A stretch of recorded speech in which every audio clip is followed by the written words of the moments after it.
फिर हम देखते हैं डिट्रेस के जाने के बाद लूसियस बहुत उदास दिखाई देता है। फिर हमें फ्लैशबैक दिखाया जाता है जब लूसियस डिट्रेस के पास एक दिन पहले रात को सोने आया था। तब वह डिट्रेस से पूछता है, क्या हम वाकई आज रात कुछ नहीं कर रहे हैं? डिट्रेस कुछ नहीं बोलती। लूसियस कहता है, डिट्रेस सो गई क्या? फिर वो उठकर डिट्रेस की तरफ देखता है। डिट्रेस सच में सो गई होती है। लूसियस सोचता है, वाह वो तो सचमुच कमाल की है, इतनी जल्दी सो गई। तभी डिट्रेस लूसियस की तरफ सोते हुए मुड़ती है। लूसियस डिट्रेस को देखता है, वो ब्लश कर रहा होता है। फिर वो उदास हो जाता है। डिट्रेस सो रही होती है। लूसियस डिट्रेस के शरीर को देखता है, फिर अपना चेहरा दूसरी तरफ घुमा लेता है। फिर लूसियस पलंग से उतरकर वहीं पर खड़ा हो जाता है और ऐसा लगता है जैसे वह अभी रोने वाला हो और वो अपने मन में सोचता है यह पागलपन है और वहाँ से भागने लगता है। फिर प्रेजेंट में हमें दिखाया जाता है बेरी स्पर्ट बहुत खुश दिखाई देती है। डिक्सी भी बैठकर फूलों को तोड़ रही होती है। हम देखते हैं लूसियस पेड़ों को पत्तियों को हटाते हुए इधर उधर देखता है और सोचता है अंधेरा हो रहा है, मुझे सजेशन देना चाहिए कि अब वापस चलना शुरू कर दें। तभी पीछे बेरी इस पर चिल्लाती है, क्या? ओ नहीं, मेरा पैर। लूसियस बेरी स्पर्ट की तरफ बढ़ते हुए कहता है, मिस स्पर्ट क्या आप ठीक हो? बेरी स्पर्ट कहती है, सर इलियट यहाँ मधुमक्खियाँ है। लूसियस कहता है, मधुमक्खियाँ? क्या इसी बात ने आपको इतना चौंका दिया? क्या वो आपका जूता है?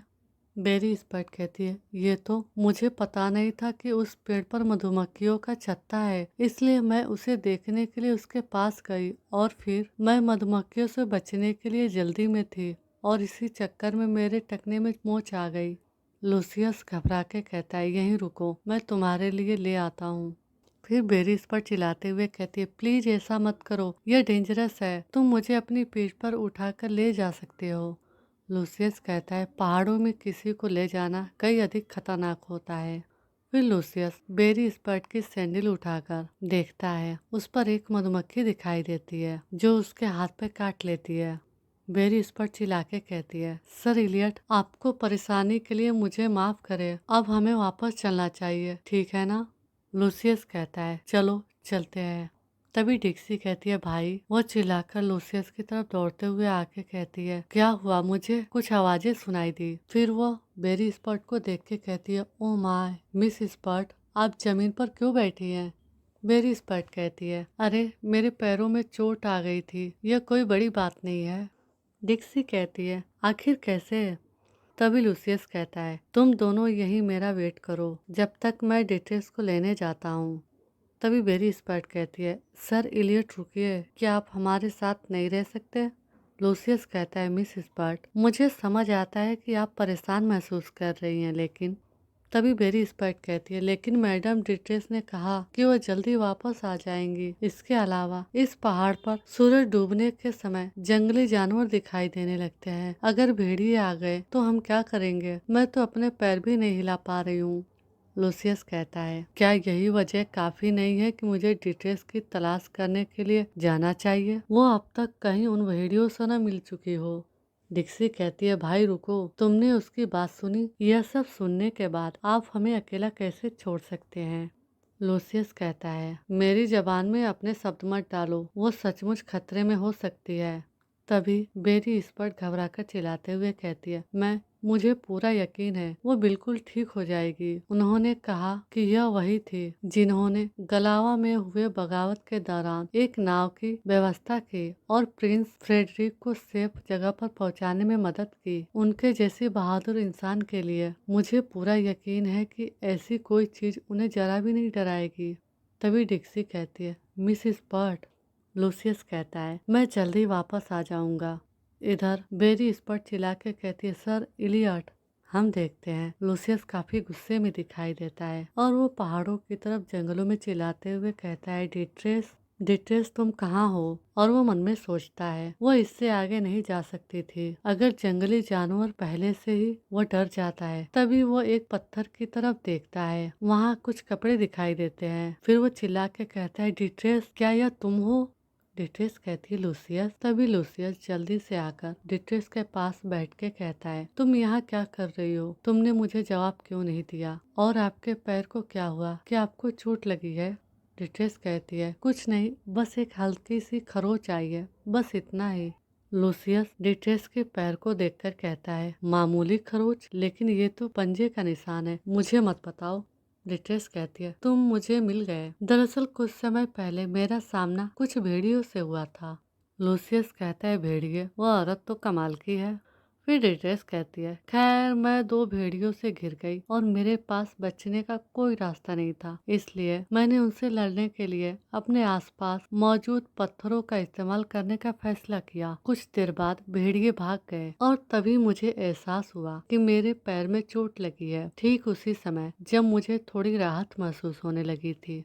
फिर लूसियस कहता है, तो आपको कहीं और चोट तो नहीं लगी है ना? आई एम सॉरी कि मैं देर से आया। मिस स्पॉट कुछ बेतुकी बातों से मुझे लगातार रोकती रही। डिट्रेस कहती है, बेतुकी बकवास? तभी वो लूसियस के हाथ पे मधुमक्खी के काटने के निशान देख के कहती है, वैसे आपके हाथ पर ये क्या है? क्या किसी चीज ने तुम्हें काटा? लूसियस कहता है, ओह ये तो मधुमक्खी का डंक है, ये एक लंबी कहानी है। डिट्रेस कहती है, हाँ जरूर दर्द हो रहा होगा। लूसियस कहता है, फिर भी जल्द ही अंधेरा हो जाएगा, हमें जल्दी वापस लौटना चाहिए। फिर लूसियस डिट्रेस से कहता है, चलो मेरी पीठ पर चढ़ जाओ।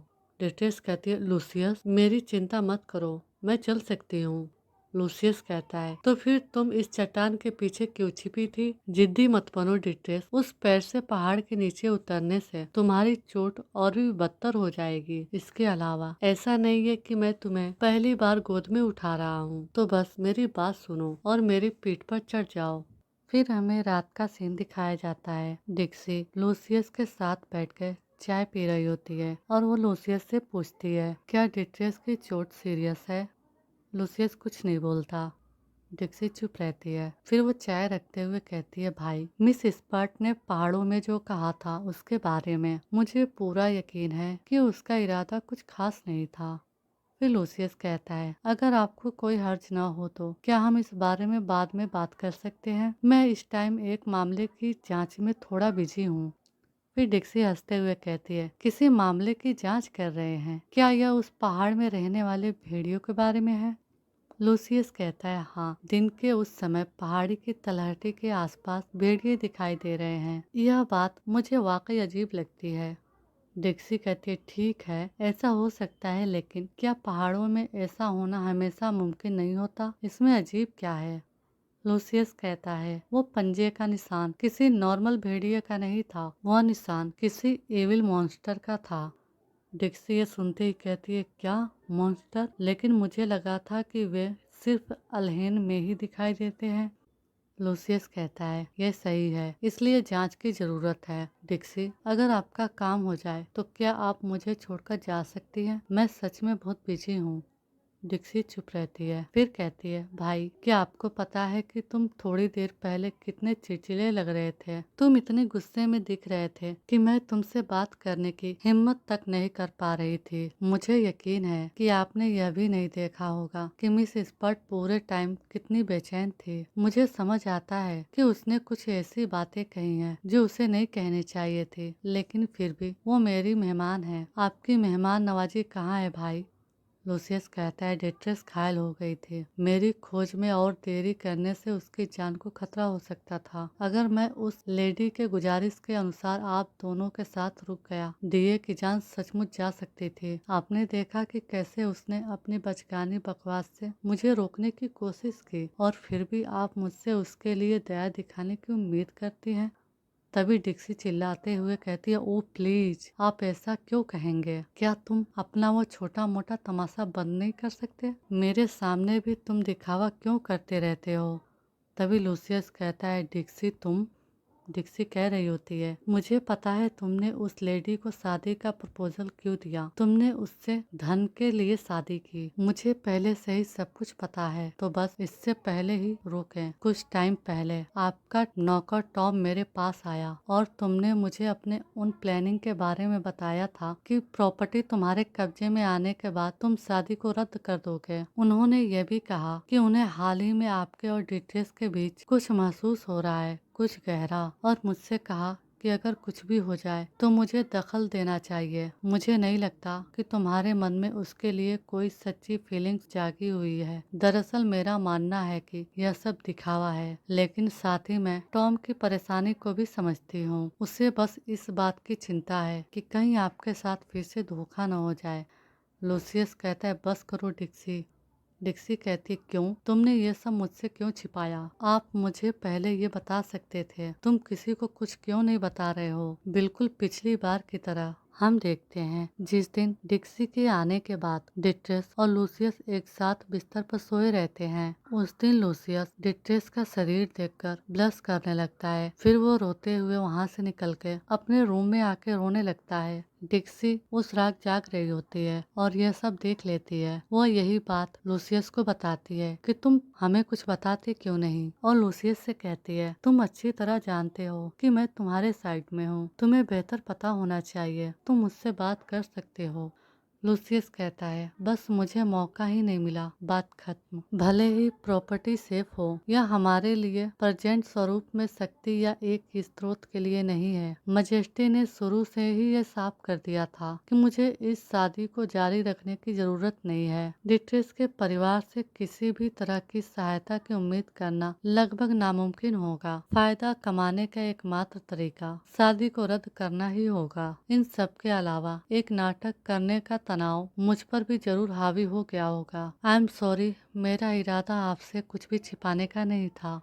फिर डिक्सी बैठते हुए कहती है, मैं समझ गई भाई, आपको आगे और समझाने की जरूरत नहीं है। मुझे आप पर यकीन है। मुझे पता है कि आप इतने बेवकूफ नहीं हो कि पुरानी फीलिंग्स के वजह से उस औरत के बहकावे में आकर फिर से उसके वश में हो जाओ, है ना? तो प्लीज भाई मेरी एक हेल्प कीजिए और जब भी मौका मिले मिस स्पर्ट का हालचाल जरूर पूछ लीजिए। फिर हमें नेक्स्ट डे का दिखाया जाता है। डिट्रेस उठकर अपने बेड पर बैठती है और फिर वह अपने पैरों को देखती है। फिर डिट्रेस को रात की बातें याद आती है जब लूसियस डिट्रेस का पैर ठीक कर रहा होता है। डिट्रेस लूसियस से कहती है, आप ऐसा क्यों कर रहे हो? लूसियस कहता है, तो फिर और कौन करेगा? क्या इससे बहुत दर्द हो रहा है? डिट्रेस कहती है, नहीं, इतना भी नहीं। फिर प्रेजेंट में डिट्रेस कहती है, हाँ, मुझे कभी कभी तो बिल्कुल समझ नहीं आता। डिट्रेस कमरे से बाहर निकलती है और वो सामने रोजलिन को किसी से बात करते हुए देखती है। डिट्रेस कहती है, रोजलिन, क्या कुछ गड़बड़ है? अभी तो सुबह ही हुई है। रोजलिन डिट्रेस को देख के कहती है, ओह माय लेडी, चिंता करने जैसी कोई जरूरी बात नहीं है। प्लीज मैं थोड़ी देर में आपका नाश्ता आपके कमरे में ले आती हूँ। तभी वो नाइट डिट्रेस से कहता है, लोग पेका से आ रहे हैं। खतरे के लेवल का आकलन अभी बाकी है, लेकिन कमांडर ने एहतियात के तौर पर हमें भेजा है। डिट्रेस कहती है, पेका से क्यों? वो नाइट कहता है, इस टाइम कमांडर काउंट मिलर से मिलने के लिए रास्ते में है। लेकिन फिर डिट्रेस कहती है, लेकिन क्या किसी ने सेफ्टी सर्कल तोड़ने की हिम्मत की? वो नाइट कहता है, नहीं, ऐसा नहीं है, लेकिन हमें कल रात मॉन्स्टर के सामने होने की खबरें मिली थी। डिट्रेस कहती है, क्या तुमने अभी अभी मॉन्स्टर का नाम लिया? वो नाइट कहता है, जी हाँ माय लेडी। हालांकि नाइट्स उनसे लड़ना जारी रखे हुए हैं। कई घरों पर पहले ही छापे मारे जा चुके हैं और इससे भारी नुकसान हुआ है। डिट्रेस कहती है, लेकिन कैसे? क्या वे अलहेन से आए थे? वो नाइट कहता है, उनकी संख्या इतनी ज्यादा है कि ऐसा होना नामुमकिन है। हम अपनी तरफ से पूरी कोशिश कर रहे हैं, लेकिन वजह का पता लगाना इतना आसान नहीं रहा। तभी एक नाइट उस नाइट के कंधे पे हाथ रख के खड़ा हो जाता है और उस दूसरे नाइट की तरफ देख के कहता है, मुझे लगता है कि इतना काफी है। डिट्रेस को कुछ समझ नहीं आता। वो कहती है, आखिर चल क्या रहा है?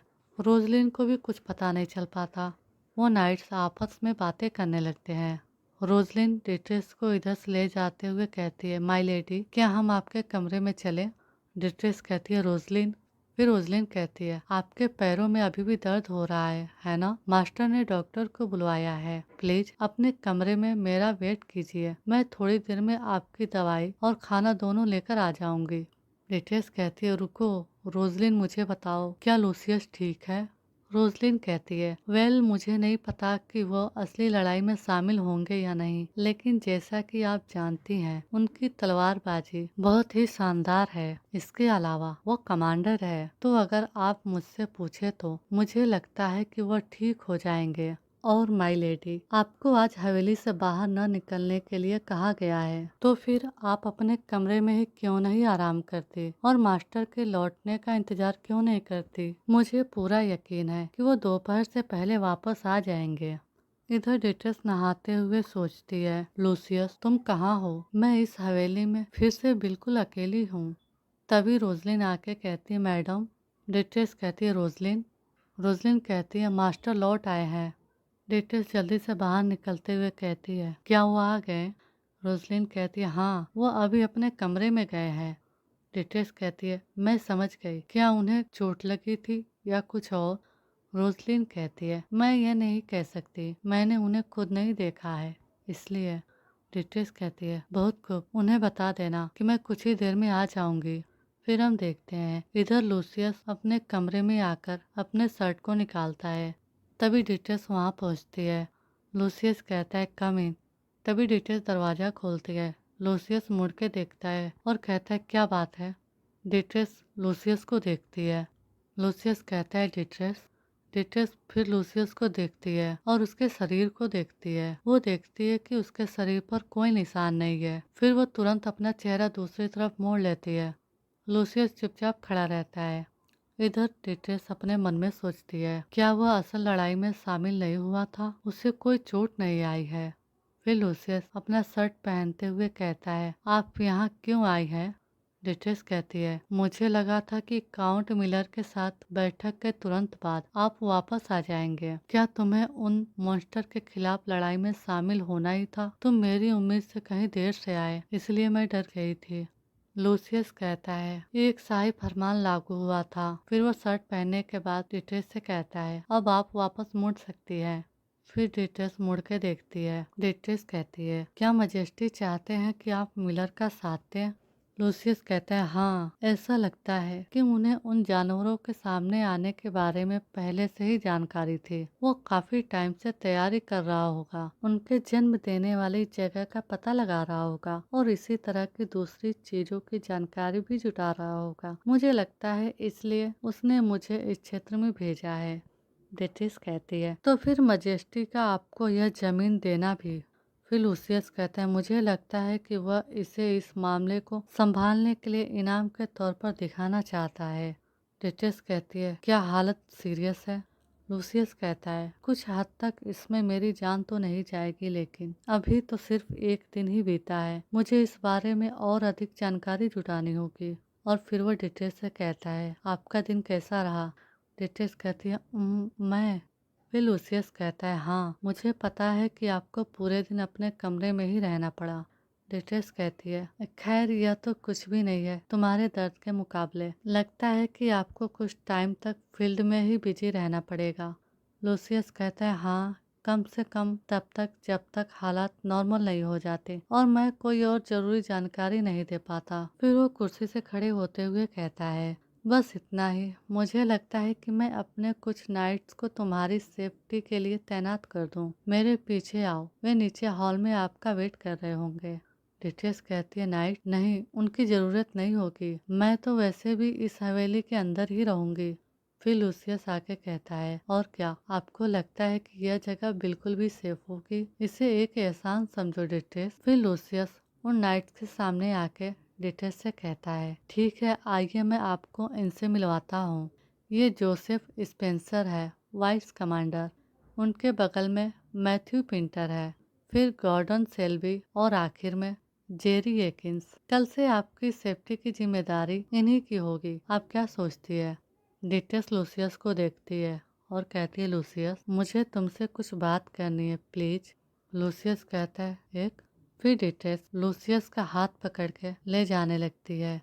फिर एक नाइट जो कि जेरी एकिंस होता है, वो कहता है क्या उसे उसका हाथ पकड़ना जरूरी था। हम देखते हैं डिट्रेस लूसियस को खींचकर दूसरी तरफ लाती है। लूसियस कहता है डिट्रेस। फिर डिट्रेस लूसियस का हाथ छोड़ देती है और फिर चिल्लाते हुए लूसियस से कहती है आप क्या सोच रहे हैं। फिर लूसियस दरवाजा बंद करते हुए कहता है आपका क्या मतलब है। डिट्रेस कहती है क्या तुम मुझे पागल समझते हो जिसे कुछ नहीं पता। ऐसे टाइम में आप अपने वाइस कमांडर को मेरी सेफ्टी के लिए कैसे तैनात कर सकते हैं। बाकी तीनों के लिए भी यही बात लागू होती है। मुझे पता है कि वे सभी आपकी टीम में खास भूमिका निभाते हैं। मैंने इसे अपनी आंखों से देखा है जब मैं कुछ दिन पहले आपसे मिलने आई थी, इसलिए मुझे गलत मत कहो।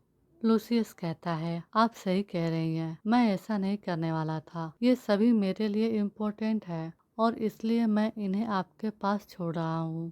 फिर डिटेल्स कहती है तो फिर आपका क्या कहना है। लूसियस कहता है आपकी चिंताएं व्यक्त करने के लिए मैं शुक्रगुजार हूँ, लेकिन उनकी गैर हाजिरी से नाइट्स की पूरी व्यवस्था बेकार नहीं हो जाती। डिट्रेस कहती है फिर भी 4 कुछ ज्यादा ही लग रहे हैं। हमने पर्सनल गार्डों की संख्या भी बढ़ा दी है, याद है ना। फिर लूसिया डिट्रेस की तरफ आते हुए कहता है मुझे पता है, लेकिन हवेली की रखवाली करने में फर्क होता है और आपकी हिफाजत करना। डिट्रेस कहती है लूसियस इन सब बातों को भूल जाओ, मुझे इस बात की चिंता नहीं है। अगर आपको चोट लग जाए तो क्या होगा। क्या आपको नहीं लगता कि मुझे पछतावा होगा। लूसियस कहता है और क्यों, क्या आपको पछतावा होगा। डिटेल्स कहती है क्योंकि तुम्हारी चोट मेरी वजह से ही लगती। लूसियस कहता है लेकिन यह सच नहीं है, मैंने ही प्रस्ताव दिया था। फिर लूसियस हंसते हुए कहता है ये सब क्या है, क्या आप सचमुच मेरे बारे में परेशान हैं। डिटेल्स कहती है तुम वहां जाकर उन मॉन्स्टर से लड़ोगे, जबकि मैं हवेली के अंदर ही रहूंगी। फिर लूसियस हंसते हुए कहता है डिट्रेस क्या आपको लगता है कि आप इससे मुझे इम्प्रेस कर सकती हैं। फिर डिट्रेस कहती है क्या। लूसियस कहता है ये कहना कि तुम मेरे बारे में परेशान हो, क्या तुम्हें लगता है कि ये शब्द पास्ट में जो कुछ हुआ उसकी भरपाई कर सकते हैं। डिट्रेस कहती है आप ऐसा सोच भी क्यों रहे हैं। लूसियस कहता है क्योंकि आपके रवैये से मुझे यही लगता है। आपको शायद इसका एहसास न हो, लेकिन आपकी आवाज़ का लहजा बदल जाता है जब भी आपको लगे कि हमारे रिश्ते में आपका पलड़ा भारी है। अभी भी आप मुझसे ऐसे बात कर रही हैं जैसे किसी बच्चे को शांत करने की कोशिश कर रही हो ताकि मैं आपकी बात सुन लूं। मुझे बताओ डिट्रेस, क्या तुम्हें लगता है कि मैं फिर से तुम्हारे प्यार में पड़ गया हूँ। डिट्रेस कहती है नहीं, मैंने कभी नहीं सोचा था। मुझे आपकी चिंता सच में महसूस हो रही है। मुझे 2 एस्कॉर्ट्स की जरूरत होगी, वे बारी बारी से आ जा सकते हैं। और आपको पता है जब भी मुझे लगता है कि हमारे रिश्ते में आपका पलड़ा भारी है तो मैं आपके प्रति उतना सख्त नहीं हो सकती। तो यह सिर्फ मैं ही नहीं बल्कि आप भी हैं। लूसियस चुप रहता है। फिर हमें नेक्स्ट डे का दिखाया जाता है। डिट्रेस एक नाइट से पूछ रही होती है क्या स्कॉट नाइट की संख्या कम कर दी गई। वो नाइट कहता है यस माय लेडी, हम 4 से अब 2 हैं। मुझे आज कमांडर से सूचना मिली, मैंने सुना था कि यह आपकी ही गुजारिश थी, क्या ऐसा नहीं था। डिट्रेस कहती है ओ हाँ, वो मैं ही थी। वो नाइट कहता है थैंक यू माय लेडी, आप जानती है उनसे बात करना इतना आसान नहीं है। 4 कोई बड़ी संख्या नहीं है, लेकिन हम उन मॉन्स्टर से निपटने के लिए संघर्ष कर रहे थे, इसलिए इस फैसले के लिए मैं आपका तहे दिल से आभारी हूँ। मैं आपकी सेफ्टी श्योर करने के लिए हर मुमकिन कोशिश करूँगा। मेरी शिफ्ट खास रूप से शाम से सुबह तक होगी और दिन के टाइम में कोई और होगा। तभी हम देखते हैं जेरी एकिंस वहाँ से भागने के लिए निकलता है। फिर वो नाइट कहता है वो रहा, वही होगा, वो शर्मीला दिखने वाला इंसान आपका दिन का साथी होगा। एकिंस आओ। डिटेल्स कहती है एकिंस। फिर वो सोचती है इसमें कोई हैरानी की बात नहीं है कि वो जाना पहचाना लग रहा था। वह वही नाइट था जिससे मेरी उस दिन जंगल में मुलाकात हुई थी। फिर वो नाइट एकिंस के बारे में बताते हुए कहता है वो हमारा सबसे छोटा सदस्य है। कम उम्र के बावजूद वो बहुत ही कुशल है, मैं आपको इस बात का श्योरिटी दे सकता हूँ। फिर एकिंस कहता है मैं जेरी एकिंस हूँ माय लेडी। डिट्रेस कहती है, मुझे आपकी काबिलियत पर कभी शक नहीं था। फिर वो एकिंस को देख के कहती है, मुझे आप सभी पर यकीन है। फिर नेक्स्ट सीन में हमें दिखाया जाता है एक जगह बहुत सारे सैनिक घायल दिखाई देते हैं। कहीं कहीं पर तो आग की लपटें भी दिखाई देती है। हम देखते हैं टॉम लूसियस के कैंप में पहुंचता है। लूसियस कहता है टॉम। टॉम हाँफ रहा होता है और कहता है वहाँ खून है और घायल लोग हैं। वो हाँफते हुए ही कहता है हर तरफ यही दिख रहा है। और फिर टॉम अपने थैले में से कुछ कागजातों को निकालता है। लूसियस टॉम से कहता है, मुझे पता है कि यहाँ तक पहुँचना आसान नहीं था। बहुत अच्छा कि आप वो चीज लाए जो मैंने मांगी थी। टॉम कहता है ऑफ कोर्स, और टॉम उन कागजातों को मेज पर रख देता है। लूसियस कहता है, अच्छा तो फिर ये पूरा किया हुआ ढेर मेरे लिए वापस ले जाओ। टॉम कहता है कि आप प्लीज किसी और से यह सारा काम एक साथ करने के लिए कह सकते हैं। मुझे और भी काम करने हैं, आप जानते हैं। लूसियस कहता है, आपको पता है कि यह सीक्रेट दस्तावेज है। सेफ्टी की वजह से इन्हें हवेली के अंदर ही रखना बेहतर है। फिर टॉम कहता है, सीधे सीधे कह दो, मुझे तकलीफ देने के लिए ही तो ऐसा कर रहे हो, है ना? तुम मुझे हर रोज ट्रेनिंग कैंप के चारों ओर 50 चक्कर लगवा रहे हो।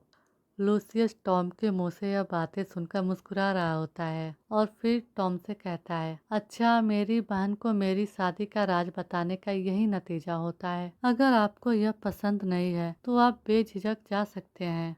टॉम चुप रहता है। फिर लूसियस से कहता है, ठीक है मैं कर दूंगा। ये रहा वो जो आपने मांगा था। लूसियस कहता, ओह अच्छा चलो अब देखते हैं। फिर टॉम घबराते हुए कहता है, मैं आजकल काफ़ी बिजी रह रहा हूँ, इसलिए रिपोर्ट शायद ठीक से ऑर्गेनाइज ना हो पाए, लेकिन मैंने सभी जरूरी डिटेल्स लिख लिए हैं इसलिए। लूसियस कहता, वो चुपचाप उन कागजातों को देखता है। टॉम कहता है, मैं कल तक सब कुछ ठीक करवा दूंगा।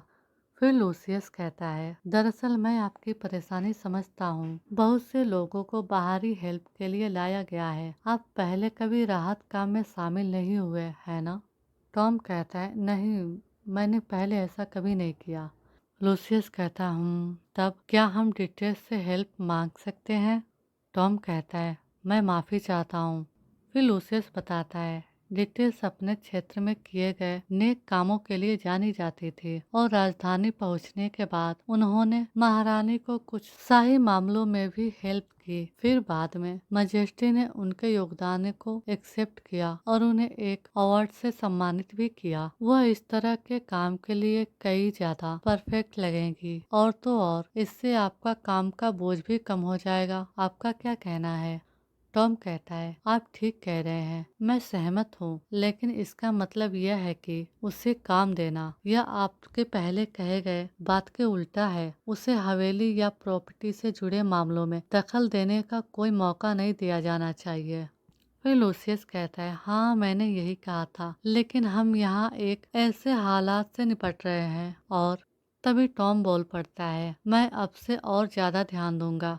लूसियस कहता है, नहीं आपको इसकी जरूरत नहीं है। चलिए डिट्रेस को यह काम संभालने देते हैं। मुझे पूरा यकीन है कि वह इस काम में अच्छी होगी। फिर सीन शिफ्ट होता है। हम देखते हैं जेरी डिट्रेस को देख रहा होता है। डिट्रेस चुपचाप बैठकर किताबें पढ़ रही होती है। फिर वो जेरी की तरफ देखते हुए कहती है कि आप कुछ कहना चाहते हैं? जेरी कहता, ओह मैं आपके टकने की चोट के बारे में जानना चाहता था। डिट्रेस कहती है, मैं समझ गई। वेल चलते समय मुझे इससे कोई परेशानी नहीं होती, इसलिए क्या तुम अपनी माँ से मिलने गए थे? फिर जेरी कहता है, ओ हाँ, मैंने आपकी सलाह मानी और अपनी माँ से मिलने गया। फिर डिट्रेस कहती है, और वो कैसी थी? जेरी कहता है, वो ठीक थी, पूछने के लिए थैंक्स। डिट्रेस कहती है, मैं समझ गई। फिर लूसियस कैसा है? जेरी कहता है, मैं माफ़ी चाहता हूँ। डिट्रेस कहती है, लूसियस? वो जेरी एकिन से पूछती है, मैं सोच रही हूँ कि वो अपने नाइट्स के साथ किस तरह का व्यक्ति होगा। मैं उसे सिर्फ इन दीवारों के अंदर ही देख पाती हूँ, तुम्हें पता है ना? फिर जेरी कहता है, ओ अच्छा कमांडर वो है। वो कुछ सोचने लगता है। डिट्रेस उसे चुपचाप देखती है। फिर जेरी कहता है, मुझे माफ़ कर दीजिए, सच कहूँ तो मैं उन्हें उतना अच्छे से नहीं जानता। डिट्रेस कहती है, ओह मुझे पता है। जेरी डिटेल्स को बताता है, मैं वॉर खत्म होने के बाद इस ग्रुप में शामिल हुआ, लेकिन वो बाकी 24 लोगों के साथ गहरे रूप से जुड़े हुए हैं क्योंकि उन्होंने एक साथ जिंदगी और मौत का सामना किया और वॉर के मैदान में उनके साथ मिलकर लड़ाई लड़ी। इसलिए मुझे पूरा यकीन है कि वे उनके बारे में मुझसे कहीं ज्यादा जानते हैं। इसके अलावा सभी ट्रेनिंग का नेतृत्व वाइस कमांडर ही करते हैं। पिछले कुछ दिनों से वाइस कमांडर की गैरहाजिरी में कमांडर ने उनका कामकाज संभाला हुआ था, लेकिन मुझे आमतौर पर कमांडर से मिलने का मौका ही नहीं मिलता।